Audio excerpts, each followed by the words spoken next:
Donc, dans cette vidéo-là, je vais vous montrer comment trouver l'aire de polygone décomposable comme un qu'il y a sur la page présentement. Donc, c'est des polygones complexes dont on ne connaît pas la formule d'aire et, dans le fond, pour la trouver, ce qu'on va faire, c'est qu'on va prendre la forme complexe et on va la séparer en polygones simples dont on connaît la formule de l'aire. Donc, par exemple, vous allez prendre votre polygone et vous allez séparer, vous allez trouver un rectangle, des trapèzes, des triangles à l'intérieur. Donc, dans l'exemple qui est en dessous, on vous demande de trouver l'aire du polygone suivant. Donc, on vous donne le polygone, on vous l'a déjà séparé de façon à ce qu'on ait des formes simples. Donc, pour trouver l'aire de ce polygone-là au complet, on va trouver l'aire de chacune des sections. Donc, par exemple, la première section, c'est un parallélogramme. Alors, on sait que le parallélogramme, on connaît la formule de l'aire.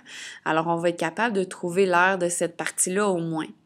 Donc, on sait que l'aire du parallélogramme, c'est base fois hauteur. On sait de ce parallélogramme-là que la base, c'est 2 et la hauteur, c'est 5. Donc, on va faire 2 fois 5 qui nous donne 10 hectomètres carrés. Ensuite, la deuxième partie, c'est un trapèze.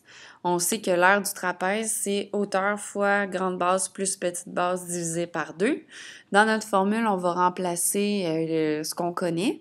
Donc, on sait que la hauteur, c'est 4, la grande base, c'est 5 et l'inverse, la petite base, c'est 5 et la grande base, c'est 8. Donc, on va être capable de trouver l'aire au moins du trapèze. Donc, 8 plus 5, ça donne 13. 4 fois 13, ça donne 52. Et 52 divisé par 2, ça nous donne un total de 26 hectomètres carrés pour le trapèze.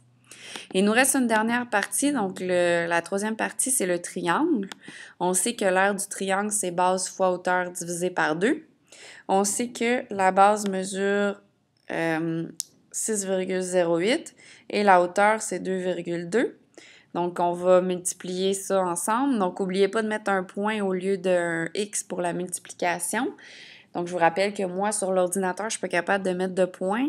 Alors, n'oubliez pas de pas mettre de X.